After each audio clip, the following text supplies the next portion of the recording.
minasyaitonir rajim.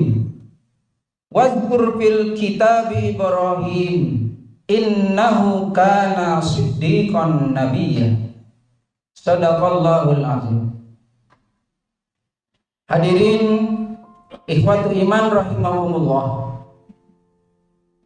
Baru saja kita menyaksikan dua peristiwa besar yang berkaitan dengan pelaksanaan ibadah syariah yang rutin dilaksanakan di ujung tahun Hijriah. Apakah itu? Yaitu pelaksanaan ibadah haji dan ibadah kurban. Dua pelaksanaan ibadah ini sangat fenomenal karena tidak semua muslim diwajibkan untuk melaksanakannya. Dilaksanakan wajib bagi liman istata'a ilaihi sabila, bagi orang-orang yang mampu saja melaksanakannya. Tahukah hadirin rahimakumullah bahwa kedua ibadah syariah itu adalah merupakan refleksi atau replika dari perjalanan hidup Nabiullah Ibrahim alaihi salam. Allah Subhanahu wa taala memerintahkan kepada Nabi Muhammad sallallahu alaihi wasallam, "Wadhkur fil kitabi Ibrahim." Wahai Muhammad, ceritakan olehmu tentang kehidupan Ibrahim di dalam Al-Qur'an. Kenapa cerita Ibrahim ini harus diceritakan kepada umat Nabi Muhammad? Yang mana itu menjadi kewajiban kita untuk menceritakannya kepada saudara-saudara kita, kepada anak cucu kita. Karena kata Allah, "Qad kana lakum uswatun hasanatun fi Ibrahim walladzina ma'ah." Kata Allah, sungguh ada suri teladan yang baik dalam pribadi kehidupan Ibrahim, walladzina ma'ahu, dan orang-orang yang besertanya. Hadirin ikhwatu iman rahimakumullah. Nabi Ibrahim hidup sebenarnya jauh dari kehidupan Nabi Rasulullah SAW. Beberapa generasi menghalanginya, tetapi oleh Allah Nabi Ibrahim diabadikan menjadi buah tutur bagi umat Nabi Muhammad sampai saat ini. Kalau Allah menyampaikan bahwa di dalam Rasulullah Ibrahim itu ada uswatun hasanah, marilah kita belajar kepada beliau. Belajar apa? Belajar untuk menjadikan kita orang yang bertakwa. Marilah kita belajar takwa kepada Nabi Ibrahim. Catatan Allah dalam Al-Quran tentang Nabi Ibrahim itu yang pertama, Nabi Ibrahim itu adalah seorang yang hanif, seorang yang lurus. Nabi Ibrahim dikategorikan sebagai Khalilullah, sebagai orang yang menjadi kekasih Allah, bapaknya para anbiya. Nabi-nabi setelah Nabi Ibrahim ke sini, banyak sekali umatnya yang mendistorsi ajarannya, yang merubah ajarannya, bahkan yang mengolok-olok nabinya, bahkan ada juga orang yang membunuh nabinya sendiri. Nah, kata Allah dalam sebuah ayat disampaikan bahwa ada orang Yahudi dan orang Nasrani mendebat kepada orang Muslim, kepada umat Nabi Muhammad, bahwa Ibrahim adalah seorang Yahudi. Kata orang Nasrani, Ibrahim adalah seorang Nasrani. Maka Allah bantah, "Maka na Ibrahim Yahudiyan wala Nasraniyan." Bukanlah Ibrahim itu seorang Yahudi, wala Nasraniyan, dan bukan pula seorang Nasrani, walakin kana hanifan, tetapi Nabi Ibrahim itu adalah seorang yang hanif, seorang yang lurus, musliman. Dia seorang muslim, wa ma kana minal musyrikin, dan dia bukanlah orang yang musyrik.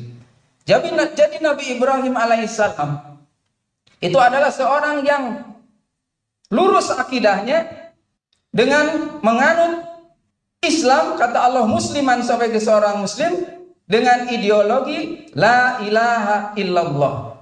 Itulah seorang Ibrahim. Catatan ini harus menjadi tauladan bagi kita.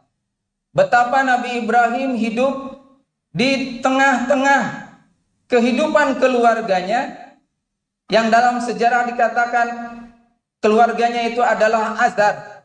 Azar itu adalah seorang pengusaha di zaman Raja Namrud. Dia merupakan pengusaha di bidang konstruksi patung, yang mana patungnya itu menjadi Tuhan dan menjadi penyuplai bagi negaranya. Jadi kalau ada tender tentang patung Tuhan, maka Azarlah pemenangnya. Satu saat Nabi Ibrahim disuruh untuk berdagang tentang patung itu. Anehnya Nabi Ibrahim ketika mendagangkan patung buatan ayahnya itu, bukannya meyakinkan pembelinya untuk membeli dengan keyakinan sebagai Tuhan, tapi Nabi Ibrahim menyampaikan dengan kata-kata, kalau bahasa Sunda itu daragang patung. Ini adalah benda yang tidak bisa mendengar. Ini adalah benda yang tidak bisa melihat. Ini adalah benda yang tidak bisa memberi manfaat. Silahkan beli, gitu mungkin. Seperti itu. Jadi Nabi Ibrahim sudah dalam kehidupannya, pada saat kehidupan dengan ayahnya seperti itu, ini diakibatkan karena ideologi Nabi Ibrahim adalah ideologi la ilaha illallah, tidak ada Tuhan selain Allah. Kemudian Nabi Ibrahim mengajak ayahnya Azar untuk tidak menyembah patung, untuk berhenti membuat patung, untuk berhenti menjualnya dan kembali kepada jalan yang lurus. Tapi kata ayahnya apa yang dikatakan? Arogibun an alihati ya Ibrahim. Wahai Ibrahim, betapa bencinya engkau kepada Tuhan-Tuhan yang aku buat. Wa illam tantahi la arjumanna. Apabila engkau tidak berhenti mengajakku bertauhid, apabila engkau tidak berhenti melecehkan patung-patungku, la arjumannaka, maka aku akan rajam engkau dan aku akan usir engkau. Tetapi Nabi Ibrahim adalah orang yang hanif. Dia mempertahankan keyakinannya. Dia berkata, salamun alaika, selamat ayahku, sa'astaghfirulaka rabbi, saya akan memintakan ampun kepada Allah tentang dosa-dosamu. Itulah jawaban Nabi Ibrahim. Jadi yang pertama adalah Nabi Ibrahim adalah orang yang hanif. Kemudian yang kedua, Nabi Ibrahim adalah seorang awwahun halim, orang yang lembut hati dan orang yang penyantun. Ketika oleh bapaknya dikatakan, betapa bencinya engkau kepada Tuhan-Tuhanku, berhenti engkau melecehkan Tuhanku, berhenti engkau untuk mengajakku kepada ketauhidan. Lalu Nabi Ibrahim diusir oleh ayahnya, tapi apa yang disampaikan oleh Ibrahim kepada pengusiran ayahnya tersebut, tadi disampaikan salamun alaik.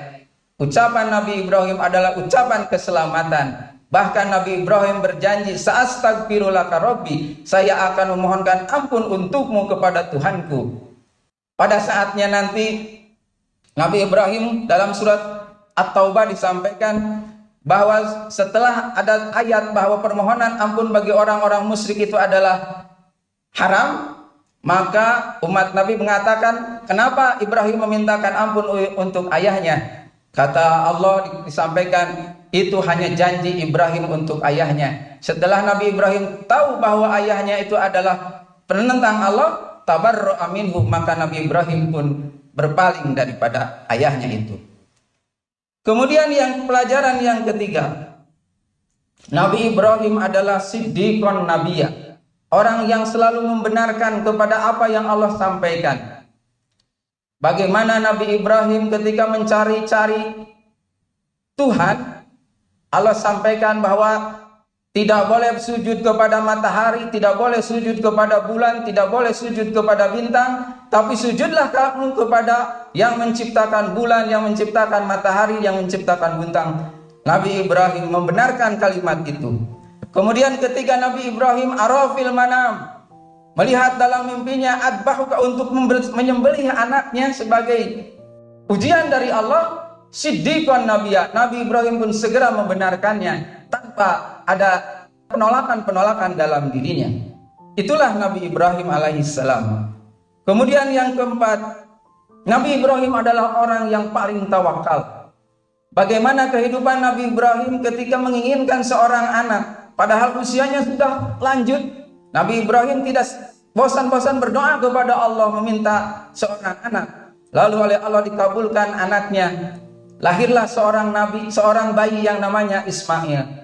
Tetapi ketika pertumbuhannya sedang dicintai-cintainya oleh Nabi Ibrahim, sedang lucu-lucunya, maka kata Allah, pisahkanlah sebagian keluargamu ke tempat yang ditentukan oleh Allah. Maka Nabi Ismail dengan istrinya Siti Hajar dipisahkan oleh Nabi Ibrahim, ditempatkan di tempat yang disebutkan Goib di Zar'in, di tempat yang sangat gersang, tidak ada sumber kehidupan. Tetapi karena itu adalah perintah Allah, Nabi Ibrahim tawakal dengan mengatakan, Rabbana, wahai Tuhanku, inni askantu min dzurriyyati, sesungguhnya aku telah meninggalkan dari sebagian keturunanku, biwadin ghairi dzar'in, di sebuah tempat, di sebuah lembah yang tidak ada tanaman-tanaman, inda baitikal muharram, di dekat Baitul Muharram. Rabbana liyuqimus shalah, ya Tuhanku, semoga mereka bisa mendirikan salat. Lalu Nabi Ibrahim berdoa, faj'al afidatam minan nas, jadikanlah ya Allah setiap orang yang menghampirinya tahwi ilaihim, untuk cenderung menyayangi kepada keluarganya. Jadi ketika Nabi Ibrahim diperintahkan untuk memisahkan Siti Sarah dengan Siti Hajar dengan Nabi Ismail, lalu disimpan di yang sekarang namanya Mekah. Dalam Al-Quran disebutkan wadin bi ghairi dzar'in, adalah lembah yang tidak ada kehidupan di situ. Kemudian Nabi Ibrahim bertawakal kepada Allah dengan menyerahkan semua urusan kepada Allah dan berdoa. Hasil doanya adalah sekarang kota Mekah menjadi kota yang paling ramai, kota yang paling maju, kota yang tidak pernah mati selama 24 jam. Itulah ketawakalan Nabi Ibrahim. Yang terakhir, ajaran takwa dari Nabi Ibrahim adalah Nabi Ibrahim orang yang paling taat. Kecintaannya kepada harta dan anak tidak menyebabkan dia menjadi salah konsep dalam menghadapinya. Dia tidak menjadikan kecintaannya sebagai sesuatu yang menjadi milik atau yang sesuatu yang menjadi yang dikuasai. Maka ketika Allah memerintahkan, falamma balagha ma'u sa'ya qala ya bunayya inni ara fil manam. Pada saat ketika Nabi Ibrahim melihat anaknya sedang lucu-lucunya, lalu Allah memerintahkan untuk menyembelihnya sebagai pengorbanan, sebagai ujian bagi Nabi Ibrahim. Maka Nabi Ibrahim mengajak anaknya dan meminta izin kepada anaknya, Pangdur madza taro, bagaimana pendapat anakmu? Bagaimana pendapatmu wahai anakku? Qala, kata Nabi Ismail, ya abati al ma tu'mar, wahai bapakku, laksanakanlah apa yang diperintahkan oleh Allah. Jadi Nabi Ibrahim alaihissalam pada saat mendapatkan perintah-perintah dari Allah, dia lebih taat kepada perintah Allah ketimbang kepada hawa nafsunya itu sendiri. Itulah ajaran takwa yang kita bisa ambil dari Nabi Ibrahim alaihissalam. Yang pertama adalah lurus tauhidnya, yang kedua lembut hatinya, yang ketiga dia membenarkan kepada kalimat-kalimat Allah, yang keempat adalah tawakal, dan yang kelima adalah taat kepada perintah Allah. Barakallahu li wa lakum.